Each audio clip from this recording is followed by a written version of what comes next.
Canciller saliente Laura Sarabia afirma que la imprenta nacional no está lista para asumir la expedición de pasaportes. Procuraduría General visita la sede de la Cancillería para vigilar el cambio del contrato de expedición de pasaportes. Rosa Villavicencio asume como canciller encargada tras salida de Laura Sarabia del gobierno. Carta del presidente Gustavo Petro al mandatario norteamericano Donald Trump. Ofrece disculpas a Estados Unidos tras crisis diplomática. Casa de Nariño confirma una alerta de atentado contra el presidente Petro a su regreso de España. Expresidente Álvaro Uribe Vélez declara en juicio y pide su absolución.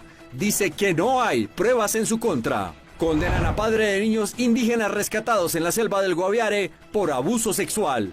Un mes de atentado contra Miguel Uribe Turbay. Familia señala a la UNP como uno de los responsables del ataque. Encuesta revela ambiente político para 2026. Así está la intención de voto en Colombia. La canciller Laura Sarabia aseguró que la imprenta nacional no está lista para encargarse de la expedición de los pasaportes de los colombianos. La canciller Laura Sarabia dejó en evidencia que una de las principales preocupaciones técnicas que enfrenta actualmente el proceso de transición para la expedición de pasaportes es que la imprenta nacional aún no está lista para asumir esta labor. Según lo expresado, la entidad necesita al menos 35 semanas para capacitación, instalación y empalme técnico, lo cual pondría en riesgo los tiempos establecidos por el gobierno para implementar el nuevo modelo. Ante el aumento en la solicitud de citas para obtener pasaportes, la Cancillería informó que el sistema de agendamiento se encuentra operando a su máxima capacidad. Lo que puedo decir y en seguridad de todos los colombianos es que bajo mi administración haré lo posible para que los colombianos no se queden sin pasaportes el 1 de septiembre. Sé que hay una contingencia con las citas, estamos trabajando a toda marcha, principalmente la mayor capacidad e insisto, bajo la administración de mi Cancillería puedo decir que no nos quedaremos sin pasaportes y está todo el equipo de la Cancillería trabajando en eso.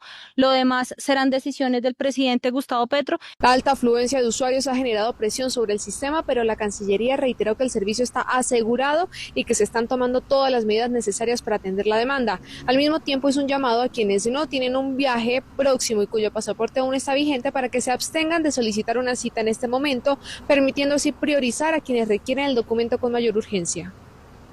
La Procuraduría General de la Nación realizó una visita a la Cancillería con el fin de vigilar los posibles cambios a la contratación de los pasaportes.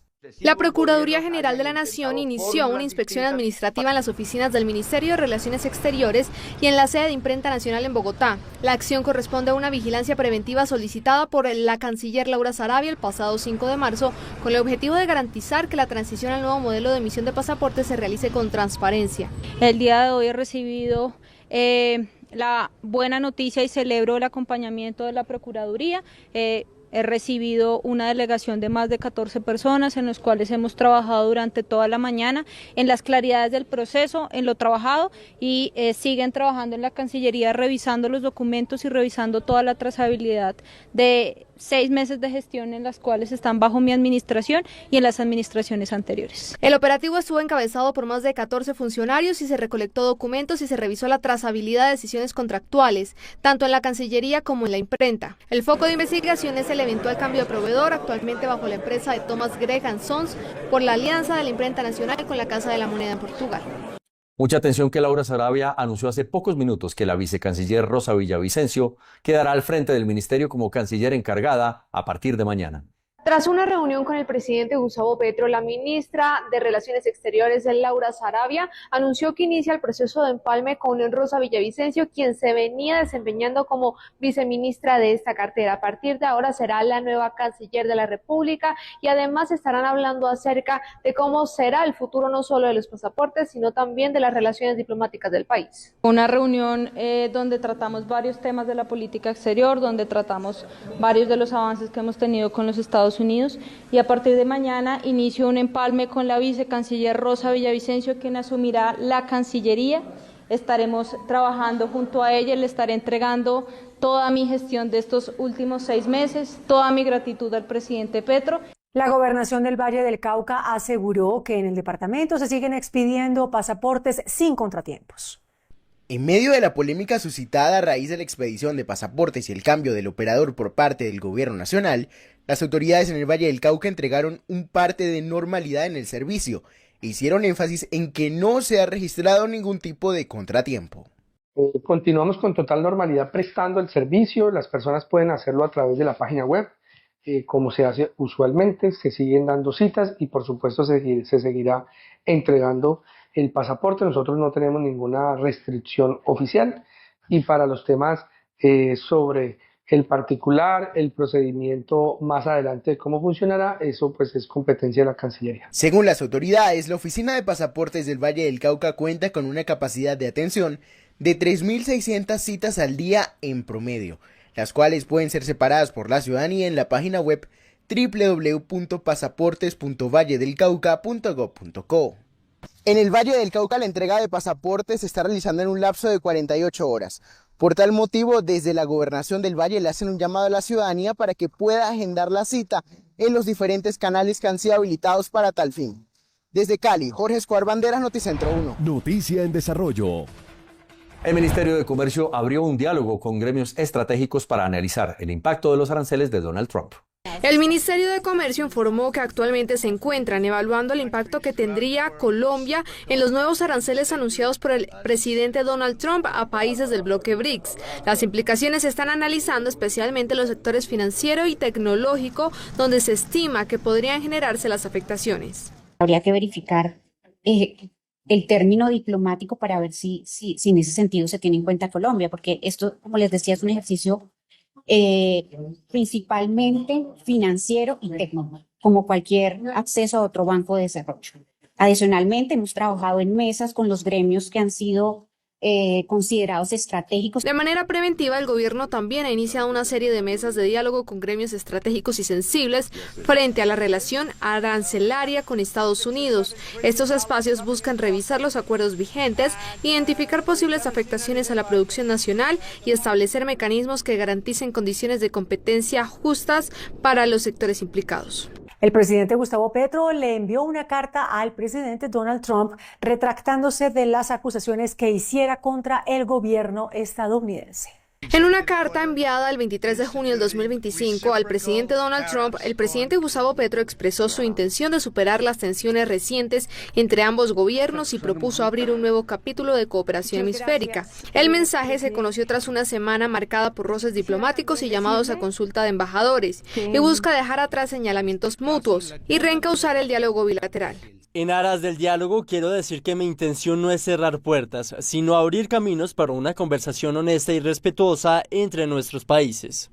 Sin embargo, desde la Casa Blanca aseguran que la carta no llegó. La prueba de que el gobierno colombiano sí usó los canales diplomáticos para hacer llegar la misiva es otra carta enviada por el embajador de Colombia en Estados Unidos, Daniel García Peña, a la Casa Blanca, en la que adjuntaba el mensaje del presidente Petro. Allí se precisaba que la carta era en referencia a comentarios realizados en relación con el secretario de Estado, Marco Rubio. Fuentes de la Casa de Nariño confirmaron un posible atentado contra el presidente Gustavo Petro cuando regresaba de su viaje a España. Una alerta de seguridad modificó el itinerario de regreso del presidente Gustavo Petro al país tras su viaje oficial a España. Aunque estaba previsto que aterrizara en Bogotá la noche del miércoles 3 de julio, una advertencia sobre un posible riesgo obligó a que el avión presidencial aterrizara en Pereira. El equipo de seguridad presidencial recibió la información sobre una amenaza en el proceso de la llegada a la capital colombiana, y el avión, según fuentes de Palacio, fue rastreado desde las Islas Canarias. El comandante supremo de las Fuerzas Armadas pues siempre será un objetivo militar para aquellas amenazas, y por eso es que se robustece la seguridad del señor presidente de la República.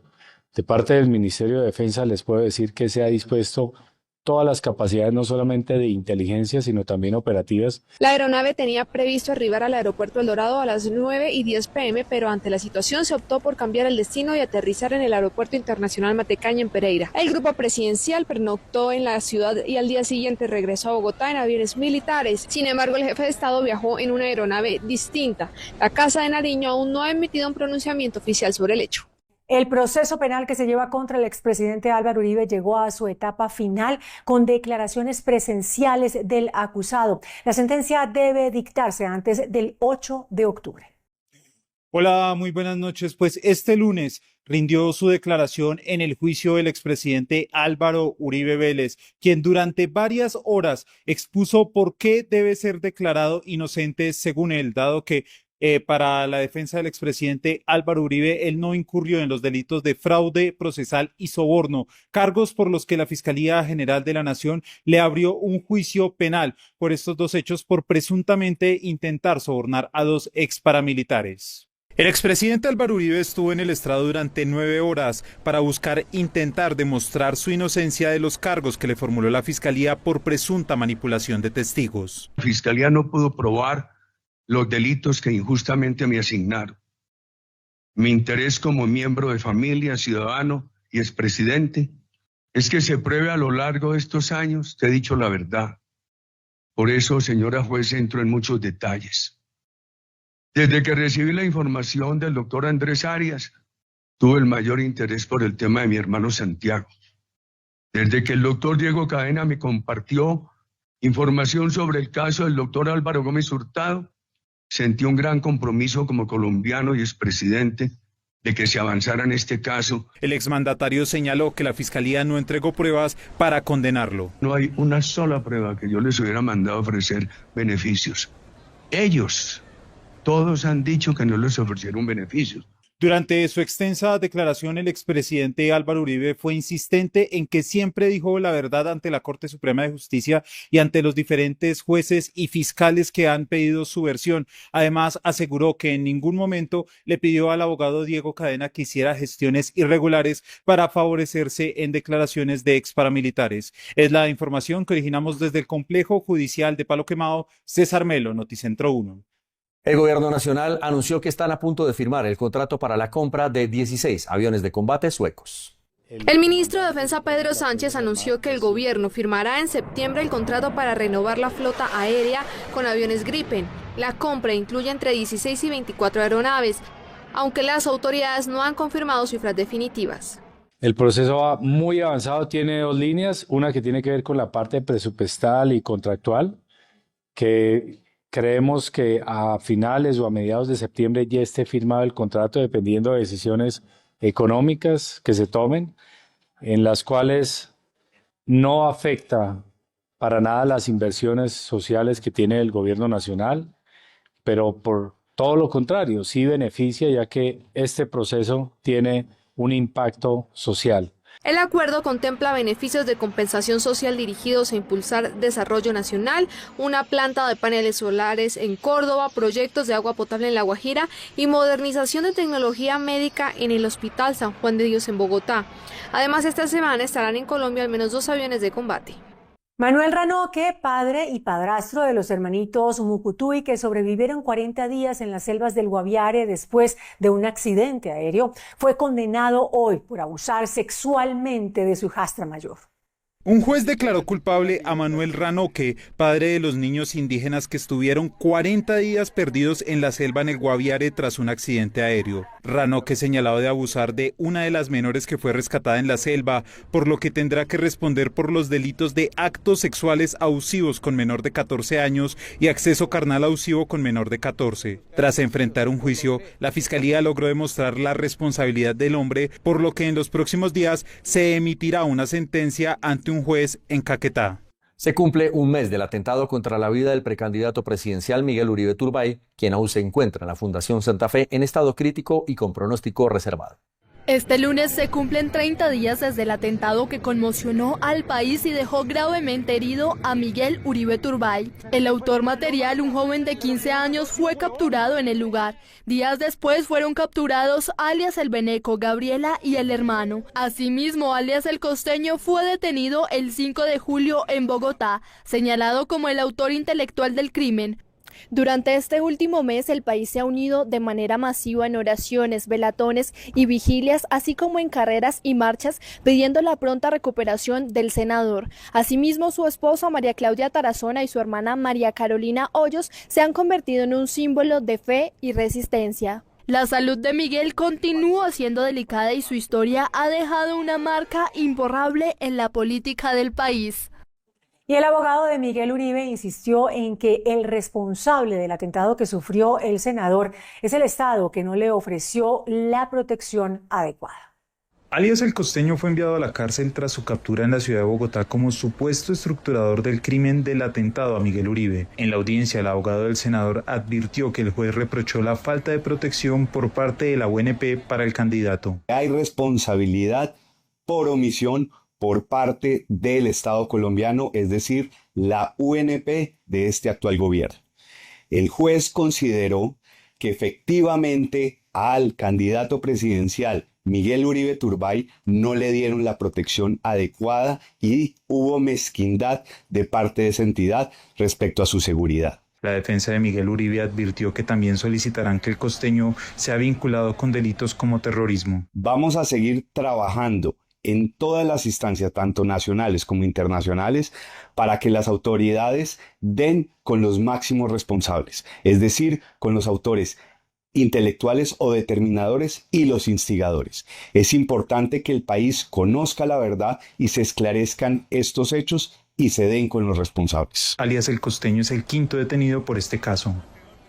Según una nueva encuesta, Miguel Uribe Turbay, Vicky Dávila y Gustavo Bolívar lideran la intención de voto para el 2026. Una reciente encuesta de Guarumo y Ecoanalítica realizada entre el 1 y el 5 de julio de 2025 revela un panorama político fragmentado de cara a las elecciones presidenciales de 2026 en Colombia. Ante la pregunta sobre a quién apoyarían los colombianos en un escenario hipotético de candidaturas presidenciales, el senador Miguel Uribe Turbay se posiciona en primer lugar con un 13.7% de intención de voto. Le siguen la periodista Vicky Dávila con un 11.5% y el exdirector de Prosperidad Social y excongresista Gustavo Bolívar con un 10.5%. Uno de los hallazgos más reveladores se da ante la pregunta, ¿usted votaría por el que diga? El 40.7% de los encuestados afirmó que no lo haría, independientemente de quién respaldara al candidato. El presidente Gustavo Petro y Álvaro Uribe Vélez son los más influyentes, con 23.8 y 18.6% respectivamente. De acuerdo con la encuesta, el acceso a la salud es el tema que más preocupa a los colombianos. Le siguen la inseguridad, la corrupción, el costo de vida, el desempleo y la falta de acceso a una pensión. Se cumplen 10 años de la ley Rosa Elvira, sin embargo, siguen aumentando los feminicidios en Colombia. En las últimas horas se conmemoraron 10 años de la ley 1761, conocida como la ley Rosa Elvira Celi, que tipificó el feminicidio como un delito autónomo en Colombia.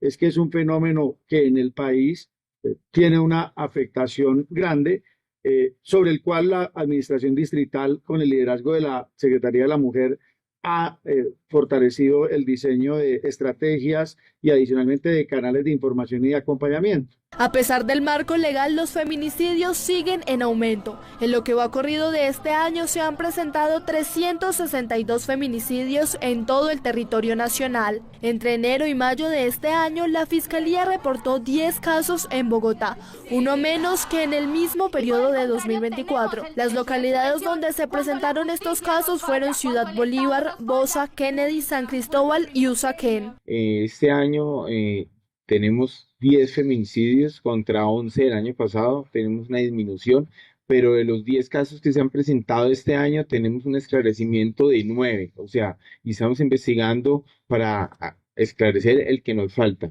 De acuerdo con datos abiertos, hasta el 4 de junio de 2024, el 67% de casos de feminicidio está en impunidad y solo el 33% llegó a ejecución de penas. En Antioquia, una ONG suspendió sus labores de desminado humanitario por las amenazas de las disidencias de las FARC.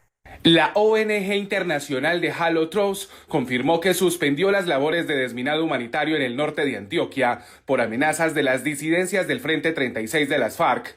El trabajo fue interrumpido en los municipios de Angostura, Campamento y Anorí. A través de un comunicado, explicaron la situación. Para The Halo Trust, los principios humanitarios de neutralidad, humanidad, independencia e imparcialidad son los ejes fundamentales para todas nuestras labores en el país y continuamos comprometidos con la visión de contribuir a una Colombia libre de minas. En el documento explican que recibieron una orden directa de salir del territorio. Podemos confirmar que todo nuestro personal se encuentra resguardado y seguro. Por el momento, hemos suspendido nuestras labores humanitarias en la región y nos encontramos monitoreando la situación constantemente. El norte de Antioquia es una de las subregiones con más dificultades de seguridad por la presencia de grupos armados. Regiones. Las autoridades anunciaron la captura de los presuntos autores del ataque armado contra el periodista Gustavo Chicangana en el Guaviare. La Policía Nacional y la Fiscalía lograron la captura de 2 hombres señalados de participar en el atentado contra el periodista Gustavo Chicangana Álvarez, corresponsal de Caracol Radio en Guaviare, y su esposa, quienes resultaron heridos por arma de fuego en San José del Guaviare. A través de una diligencia de allanamiento y registro, se logran capturar 2 personas como presuntos responsables de estos hechos. Se les incauta un revólver calibre 38. Entre los detenidos hay un ciudadano colombiano y uno venezolano, quienes enfrentarán cargos por tentativa de homicidio y porte ilegal de armas. Es importante señalar que el periodista Gustavo Chica había recibido unas amenazas del grupo delincuencial ERPAC, dedicado al tráfico de estupefacientes, a la extorsión y al homicidio selectivo en el departamento del Guaviare. Según investigaciones, el ataque habría sido ordenado por alias Andresito, cabecilla del grupo delincuencial, actualmente preso en la cárcel El Pedregal de Medellín desde 2017. Un dron que hacía parte de un enfrentamiento armado entre las disidencias de las FARC y el ELN cayó en una casa que funcionaba como hostal en zona rural del Tarra, en norte de Santander. Una nueva acción violenta sacudió al corregimiento de Filo el Gringo en zona rural del Tarra, norte de Santander. Según denunció la comunidad, drones cargados con explosivos fueron lanzados contra varias viviendas, al parecer por parte de las disidencias de las FARC. Aunque no se reportaron personas heridas, sí hubo daños materiales significativos. Las familias afectadas aseguran que esta es la nueva estrategia de guerra que vienen utilizando tanto el ELN como las disidencias, lo que ha incrementado el temor entre la población civil. Hacemos un llamado a los grupos armados en confrontación a respetar el derecho internacional humanitario, a respetar los derechos humanos, al gobierno nacional a brindar condiciones de seguridad, condiciones de inversión en el territorio. Este hecho revive el horror ocurrido el pasado 16 de mayo en Tibú, donde un ataque con dron provocó la muerte de un niño y dejó 12 personas heridas. En ese caso, la comunidad señaló al ELN como responsable. El llamado ahora es al gobierno nacional para que no abandone las comunidades atrapadas entre el fuego cruzado. Noticia en desarrollo. La Procuraduría General de la Nación investigó un millonario contrato de 14.000 millones de pesos para la instalación de cámaras en Bogotá. Tan solo el 25% se habría ejecutado. La Procuraduría abrió una investigación por presuntas irregularidades en un contrato de 14.339 millones firmados por la Secretaría de Seguridad de Bogotá para instalar 200 cámaras de reconocimiento automático de placas. A 2 años de su firma solo se han instalado 50 cámaras. Este es un contrato que se desarrolló en el gobierno anterior por unas cámaras de reconocimiento de placas, las cuales se han venido instalando y cuya instalación ha contado con unos inconvenientes en relación con las zonas donde fueron instaladas por problemas de conectividad y condiciones de energización y de ubicación de los espacios que están relacionados con las condiciones que fueron pactadas en ese contrato. El contrato ha tenido 3 prórrogas y 3 suspensiones sin respaldo presupuestal, además de fallas técnicas y disputas por más de 2.000 millones. Durante este gobierno lo que hemos estado es, en la medida en que se van instalando las cámaras, tratando de resolver esos asuntos que no fueron dejados en firme en el contrato anterior. La Procuraduría ordenó una inspección y recolección de pruebas para establecer si hubo faltas disciplinarias. Fueron capturados 4 presuntos miembros de la banda Los Satanás, que se dedicaban a extorsionar a transportadores y comerciantes en Soacha. Un nuevo golpe a la criminalidad se dio en Soacha, Cundinamarca, con la captura de 4 integrantes de la temida banda Los Satanás. Este grupo, que obtenía más de 10 millones de pesos semanales a través de amenazas y violencia. Estos 4 delincuentes que han generado intimidación al sector del comercio y al sector del transporte en la ciudad de Soacha. Durante los allanamientos se incautaron armas, drogas, una granada de fragmentación y material con símbolos de santería, usados según testigos para protegerse de la justicia. Los detenidos por ahora enfrentan cargos por extorsión, terrorismo, amenazas y porte ilegal de armas y estupefacientes. Según el DANE, la inflación bajó en Colombia al cierre del mes de junio. Según la entidad, el costo de vida de los colombianos bajó en junio del presente año. En su variación mensual registró 0,10%, mientras en igual periodo del año anterior se ubicó en 0,32%. La cifra impacta positivamente en los 12 meses, que ya rompe esa barrera del 5%, pasando al 4,82%. La tendencia se da por la corrección de varios sectores como alimentos, que marcó variación negativa. Se suma recreación, educación y servicios públicos, que estuvieron en niveles de cero. Los temas de alojamiento, electricidad y gas ya solo tuvieron una variación de 0,01, y los alimentos, que también solían verse en la parte de mayor aportación, para este mes ya tuvieron una variación negativa de menos 0,08%. Los sectores que más subieron fueron restaurantes y salud por el tema de medicamentos, aunque todos estuvieron por debajo del 1%. Sobresalieron algunos como la papa, que tuvo una variación negativa de menos 0,06 porque tuvimos una mayor producción en Antioquia, en Boyacá y en Cundinamarca, lo que hizo que el precio bajara. También el tomate tuvo una contribución de menos 0,02 y las frutas también de menos 0,02. Este tema de las frutas, porque los mangos, aunque subieron un poquito y el aguacate se mantuvo estable, se tuvo un contrapeso, digamos, por el tema de las mandarinas y los limones, que bajaron de precio, y eso hizo que la variación de esos alimentos fuera negativa. Los agentes del mercado financiero colombiano esperan que la inflación se mantenga por encima del 4% hacia el cierre del año, por encima de las metas del Banco de la República. El Banco de la República busca que la inflación se ubique entre 2 y 4%. Entonces, ese 4,8% sería de nuevo que el Banco de la República incumpliría con la meta de inflación. La meta central del Banco de la República es del 3% al cierre del año. La multinacional australiana South anunció la venta de Cerro Matoso por $100 millones a la empresa Corex. En un proceso que estará listo en diciembre de este año, Cerro Matoso cambiará de dueño. Su casa matriz, la australiana South 32, anunció un acuerdo de venta a la multinacional de metales y minería Corex para que asuma las operaciones en Colombia.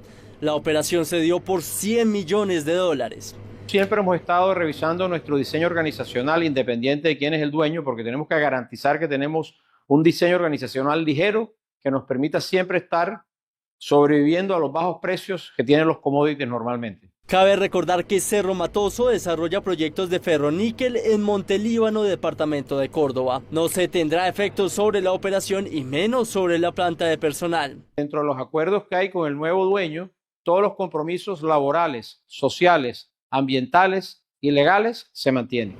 También se garantiza el relacionamiento con más de 25 comunidades de la región.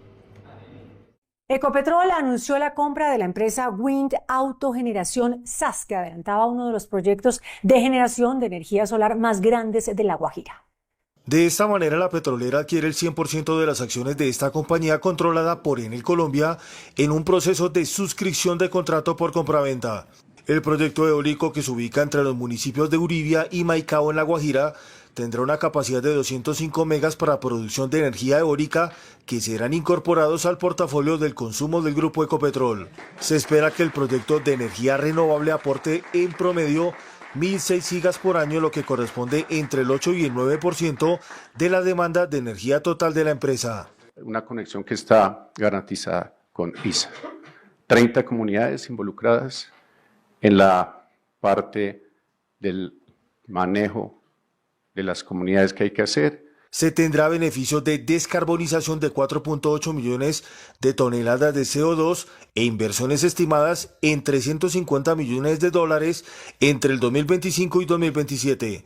Que están planificados en las inversiones, en el portafolio de inversiones del Grupo Ecopetrol y también en la planeación financiera para ser ejecutado con recursos propios. La operación acelera el proceso de transición energética en el país. El Instituto Colombiano Agropecuario ICA anunció la apertura de 11 mercados internacionales para la producción de pollo y huevo. En rueda de prensa conjunta entre el gobierno y el sector privado se anunció la llegada del pollo y el huevo a 11 mercados internacionales. Japón, Cuba, México, Perú, Venezuela, Bolivia y Ecuador lideran la lista y recientemente países de la Unión Europea y Medio Oriente. Colombia tiene 5.500 granjas, de las cuales el 65% están certificadas. Esto no se logra solo, sino que en compañía y trabajo constante con el gremio nos hemos trazado una meta aún más superior para poder acompañar a las granjas restantes para que puedan realizar sus certificaciones. Colombia ha crecido en su producción en los últimos 20 años. Hace 20 años producíamos 700.000. El año pasado cerramos con una producción de 18.000 millones de huevos. Hace 20 años producíamos 6.000 millones de huevos. Hoy somos el 10º productor avícola del mundo. Se buscan nuevos mercados, entre ellos seguirán avanzando con Estados Unidos. Según un informe de FENALCO, se reportó una cifra récord en la venta de vehículos híbridos y eléctricos en el país. En el primer semestre del 2025, el registro de vehículos eléctricos creció 204%, con 7.294 unidades matriculadas respecto al mismo periodo de 2024. Por su parte, los híbridos crecieron en un 49%, con 25.541 unidades. Ambos segmentos crecen en su participación en el total nacional de la venta de vehículos, con un 7 y un 27% respectivamente. Las cifras siguen mostrando el crecimiento de la política de transición energética. En Noticentro 1 llegó la hora de los indicadores económicos. La tasa representativa del mercado que regirá para mañana martes será de 4.022 pesos con 29 centavos. Los profesionales del cambio compran la divisa en promedio en 4.070 pesos y la venden en 4.110 pesos. Un euro cuesta 4.682 pesos con 40 centavos. La libra de café en Nueva York se cotizó a $2 con 78 centavos. El precio interno se cotizó a 2.225.000 pesos la carga. El barril de petróleo WTI se cotizó en $67 con 92 centavos. La referencia Brent para Colombia se cotizó en $69 con 59 centavos. El índice de capitalización de la Bolsa de Valores de Colombia pagó 0,12% a 1.684 puntos. Luciendo un vestido de la reconocida firma de moda Schiaparelli, llegó la colombiana Karol G al desfile de alta costura de la reconocida casa italiana. En primera fila, sentada junto a Dua Lipa y otras grandes estrellas, disfrutó de la presentación llena de nostalgia. Para la próxima temporada tomarán aún más fuerza los vestidos de noche y chaquetas con un toque de inspiración del smoking. De igual forma, las prendas con bordados y metalizados que evocan la moda de los años 20 y 30. Diseños asimétricos también fueron desfilados, esto en colores que lucen a la perfección con la noche. Fueron cerca de 30 los atuendos presentados, elaborados con tules, sedas, organzas, satines y lanas.